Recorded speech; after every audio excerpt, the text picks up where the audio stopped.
I'm especially pleased and proud to introduce Anna Harvey, the Assistant Administrator for Women's Business Ownership at the SBA, because the SBA is near and dear to my heart.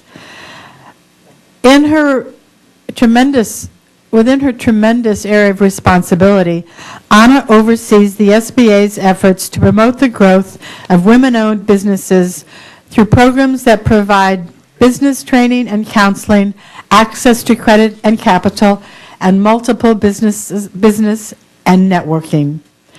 She manages a nationwide network of women's business centers that provide training and counseling to hundreds of thousands of entrepreneurs in nearly every state and 2 U.S. territories.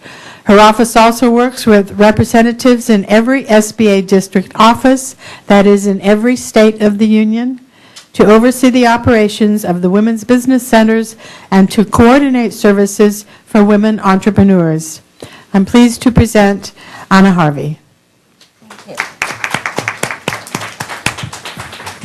Thank you so much, and thank you, Christina, for inviting me. It is an absolute pleasure being here at so many levels. First of all, because it takes me out of my office and down in my town, that's Washington, D.C., that I love so much, so this is fantastic. But more than anything, because I want to tell you that not long ago, I was sitting on that side of the room trying to get my business off the ground.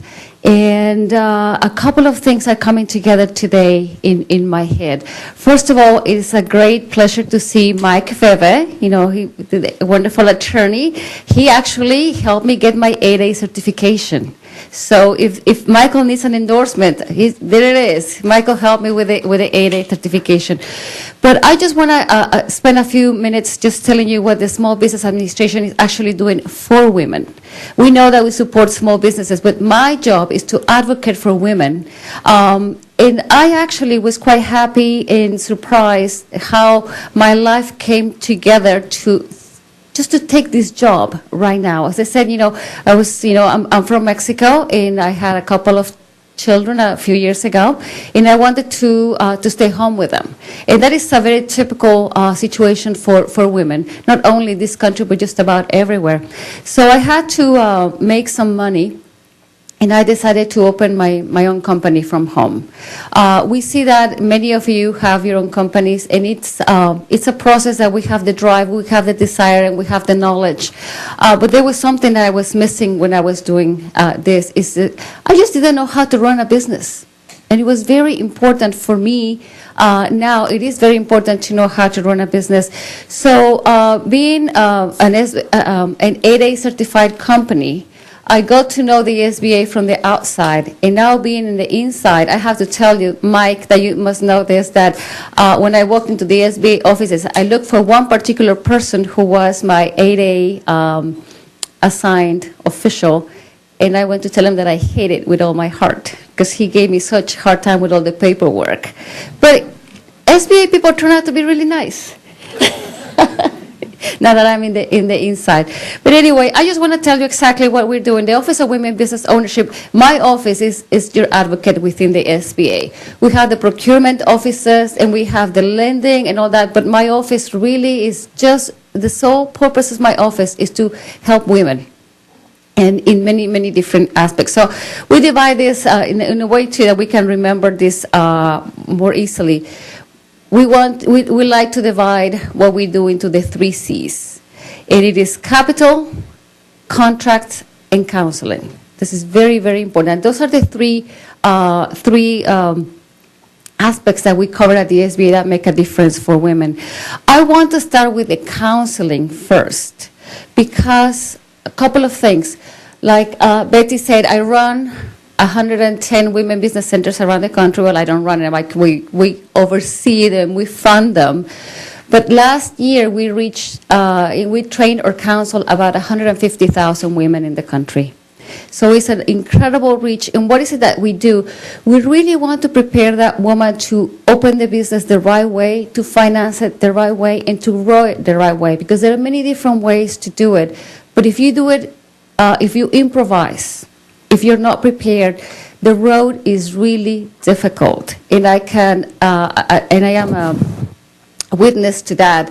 I had my own business and I needed some money, so I didn't know any better but to pull out my credit cards and I financed my my business with my credit cards, which is the worst mistake you could make.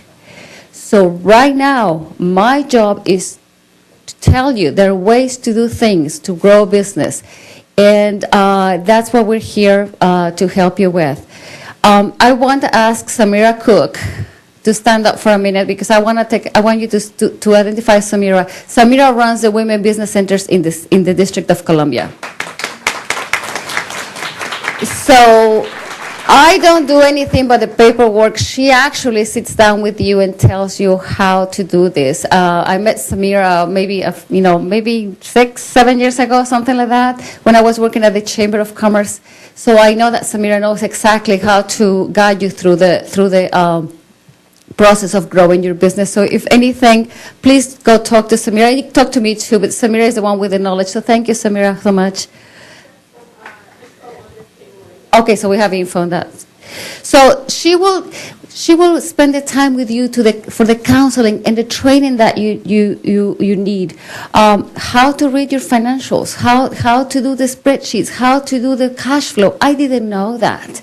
I improvised my way through my company, and even though I wasn't prepared, I still grew it to 75 subcontractors in a big contract with the federal government. So I have my $250,000 contract here and $250,000. That was pretty good, but it would have been a lot better had I known how to run this and how to actually finance it and grow the business the right way.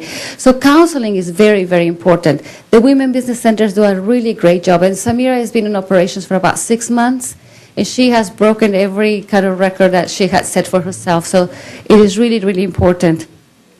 So now that we know how to do our business plan, now that our plan is not in our head, but it's on our piece of paper, I guess some of us need money to get that off the ground.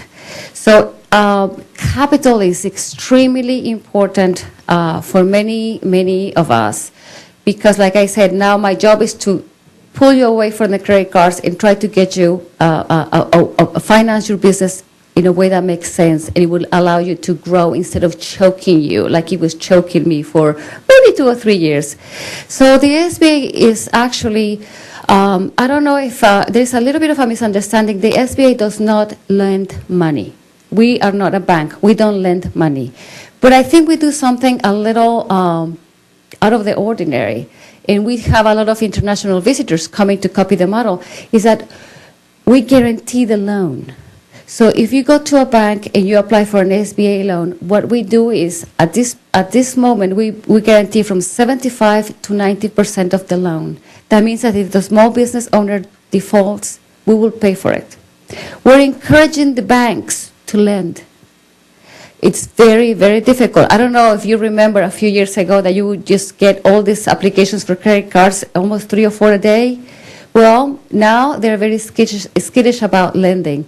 So the SBA is just telling the banks, we will guarantee 90% of it. Go ahead and lend that money. So that's our job right now, to make sure that the banks feel a little bit more comfortable lending money to the small business owner. One thing I need to be clear is that the requirements for a loan are set by the bank, and they are stringent.